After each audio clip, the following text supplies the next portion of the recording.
स्वागत है आप सभी का हमारे YouTube चैनल इंग्लिश वाला में, जहाँ पे हम लोग कवर कर रहे हैं RPSC second grade course. RPSC second grade में हमारा सब्जेक्ट है इंग्लिश। और जब आप इंग्लिश के सिलेबस को देखेंगे तो फ्रेंड्स आपको मिलेगा वहाँ पे एक सेक्शन है teaching prose poetry grammar and composition, जो टीचिंग मेथड वाले सेक्शन के साथ में दिया हुआ है। इस वीडियो से पहले हमने teaching prose poetry grammar and composition का एक डेडिकेटेड वीडियो जो है हमारे चैनल की प्लेलिस्ट पे अपलोड कर दिया है। आप जाके उस वीडियो को ज़रूर देख सकते हैं।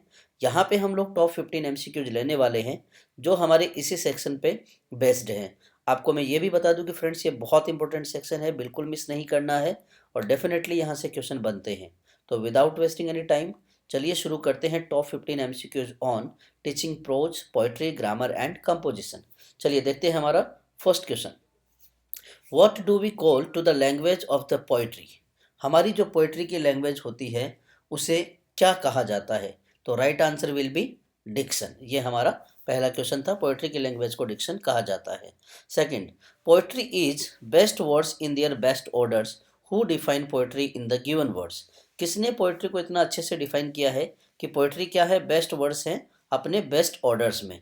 तो ये है हमारे Samuel Taylor Coleridge, romantic period के पोएट हैं। रोमांटिक पीरियड के इस पोएट ने यानी एस.टी. कॉलरिज ने कहा है कि पोएट्री बहुत अच्छे जो शब्द हैं वो अपने बहुत अच्छे ऑर्डर में जब लगा दिए जाते हैं तो उसे पोएट्री कहा जाता है। फ्रेंड्स, एडिशनल जानकारी ये है कि जो एस.टी. कॉलरिज है इन्होंने ही प्रोज के बारे में एक डेफिनेशन दी है और वो हूबहू इसी से मिलती जुलती है। बस यहाँ पे आपको ये ध्यान में रखना है कि words in their best orders is prose. जब एस.टी. कॉलरिज ने प्रोज की डेफिनेशन दी थी तो यहाँ से बेस्ट वर्ड्स हटा दिया था, तो it is words in their best orders. लेकिन पोएट्री की जब उन्होंने बात करी तो they are the best words in their best orders. Next question, according to dash dash dash memorization of poetry is stepping stone to create and enjoy poetry. किसके अनुसार जो पोएट्री होती है उसको मेमोराइज करना यानी याद करना, it is a stepping stone to create and enjoy poetry.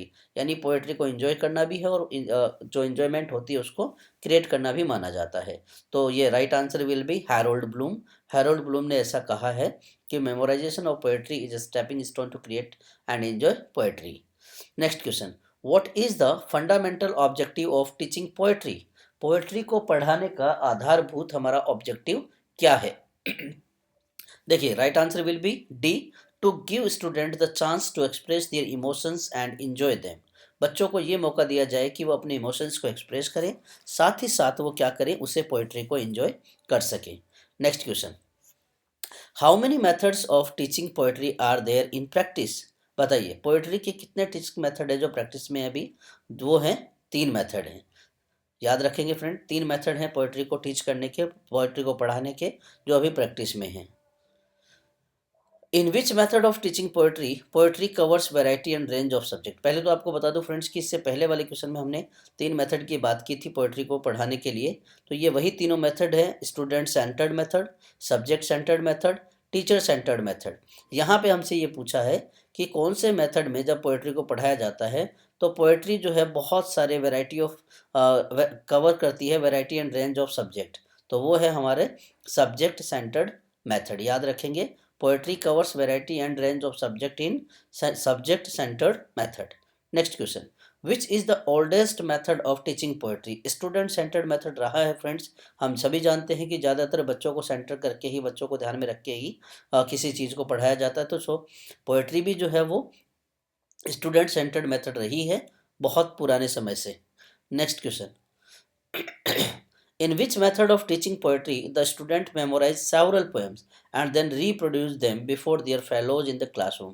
कौन सा मेथड है? बच्चे जो है ढेर सारी पोएम्स को याद कर लेते हैं अच्छे से और फिर अपनी ही क्लास में अपने साथियों के सामने उनको रिसाइट करते हैं।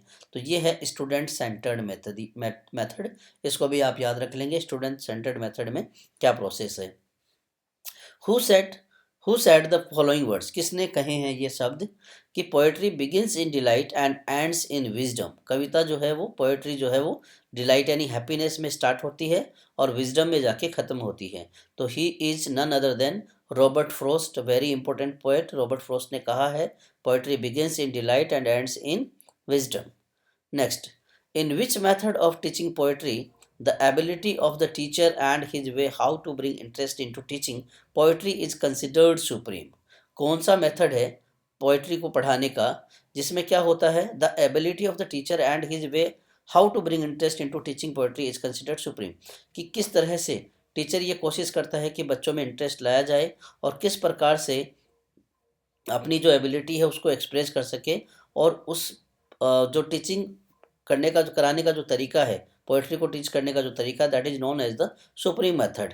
तो this method is known as the teacher centered method. Next question, what do we call to the picture drawn by the poet through his words. अपने शब्दों के माध्यम से कवि जो है जब क्या करता है, एक इमेज क्रिएट कर लेता है, तो उस पिक्चर को क्या कहा जाता है। बहुत सिंपल आंसर है friends, imagery is the answer. Imagery कहा जाता है जब कोई पोएट जो है शब्दों से कोई पिक्चर ड्रॉ कर देता है तो उसे इमेजरी कहा जाता है। Next question, when the final consonantal groups of the words are same we call it. Simple answer है, कॉन्सोनेंस उसे कहा जाता है जब कॉन्सोनेंटल ग्रुप जो होते हैं वो सेम होते हैं। नेक्स्ट क्वेश्चन है, a group of stressed and unstressed syllables within a line of poetry to form a metrical unit is called. ये फ्रेंड्स बहुत इंपॉर्टेंट क्वेश्चन है, आप इसको डबल टिक लगा लीजिए, डेफिनेटली आने वाला है। अ ग्रुप ऑफ स्ट्रेस और अनस्ट्रेस्ड सिलेबल एक ही लाइन में होते हैं पोएट्री की लाइन में, और वो क्या करते हैं कि मेट्रिकल यूनिट को क्रिएट करते हैं, तो इसे फुट कहा जाता है। Foot is the right answer. Next question है, in which type of poetry the personality of the poet is reflected in the verses clearly. कौन से टाइप ऑफ पोएट्री में पोएट की जो पर्सनैलिटी है उसको रिफ्लेक्ट किया जाता है, तो it is known as our subjective poetry. A will be the right answer. Next question, total ये 15 क्वेश्चन थे हमारे फ्रेंड्स, और उम्मीद है आपको अच्छे लगे होंगे, और डेफिनेटली क्वेश्चन जो है वो हमारे एग्ज़ाम में रिपीट होने वाले हैं, तो आप अच्छे से प्रिपेयर करें, हमारे चैनल से जुड़े रहें, इस चैनल को सब्सक्राइब करें, शेयर करें, ताकि और लोगों तक ये जानकारियाँ पहुँच सके। Thank you.